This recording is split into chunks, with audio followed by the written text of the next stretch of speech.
Neurotransmitter patterns that cause curve progression. Neurotransmitter patterns in patients with adolescent idiopathic scoliosis, AIS, by Morningstar et al., 2013. This study explored a possible link between chemical messengers in the brain, called neurotransmitters, and adolescent idiopathic scoliosis, AIS. AIS is a condition where the spine curves sideways for no known reason, most often found in kids aged 10 to 18. Researchers already suspected that the central nervous system, which includes the brain and spinal cord, might not be working the same way in kids with AIS. Neurotransmitters help the brain send messages that control posture, muscle movement, and coordination. This study asked, do people with AIS have different patterns of neurotransmitters compared to those without? How the study was done. The research team looked back at medical charts of 31 adolescents with AIS, all aged 11 to 18, from one medical center. They also selected 31 similar-aged individuals who did not have scoliosis. Then, they tested both groups using a urine test that measured 12 common neurotransmitters. What they found. The test results showed a clear pattern in the AIS group: lower levels of histamine, higher levels of norepinephrine, also called noradrenaline, lower levels of serotonin. These differences were not random. They followed a consistent pattern in kids with AIS compared to those without scoliosis. Why these findings might matter. Let's break down what these chemicals do. Serotonin helps control posture, balance, mood, and even digestion.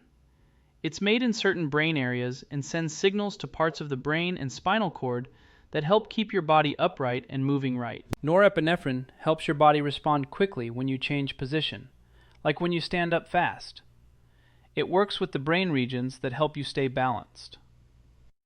Histamine acts like a traffic controller. It can raise or lower the levels of other neurotransmitters and affects how the brain regions talk to each other about posture. Histamine is also connected with balance and memory functions that are stored deep in the brain. Because these chemicals are linked to how the brain keeps us balanced and upright, having too much or too little of them might cause uneven body responses. This could lead to the uneven muscle activity and posture seen in AIS. The researchers think this neurotransmitter imbalance might help explain why kids with AIS often have trouble coordinating their posture properly. Putting it in plain language. Imagine your brain has a set of chemical messengers, like helpers, that tell your body how to stand, walk, and stay balanced. If those messengers are out of balance, the messages might get mixed up. This could make your muscles work unevenly and affect how your spine holds itself up. In this study, kids with AIS had norepinephrine but less serotonin and histamine than kids without scoliosis. That might be enough to throw off the balance between right and left sides of the body, affecting posture and spinal alignment. What this means going forward. New clues to AIS causes. Scoliosis has long been thought of as a problem with bone or muscles. This study suggests the brain's chemical messengers might also play a role. Better understanding of body control. We know posture is partly controlled by how the brain and nervous system work. These neurotransmitter patterns give us a clue that some teens with AIS may have a wiring issue in their brain pathways. Future testing and treatments. If these findings get confirmed in more studies, doctors might one day use urine tests or other checks to find imbalances early, and maybe treat them to help slow or stop curve progression. Things to keep in mind. Small sample size. The study only looked at 31 kids with AIS and 31 without. That's a start, but we need bigger studies to be sure. Urine tests, not brain tests. The study measured neurotransmitters in urine, not directly in the brain or spinal fluid. While helpful and easier to do, urine levels are only a hint, not a full picture, of what's happening in the brain. We don't know what causes what. It's not clear if these neurotransmitter patterns cause scoliosis or are a result of it. The study shows a difference, not direct cause. only ages 11 to 18, and one location. The kids all came from the same medical center, so results might vary in other groups or age ranges. A wider view. How this fits with other research. Melatonin studies. Earlier research looked at a different neurotransmitter called melatonin, especially in animals, but human studies showed mixed results. This new study adds serotonin, histamine, and norepinephrine to the conversation. Nervous system research.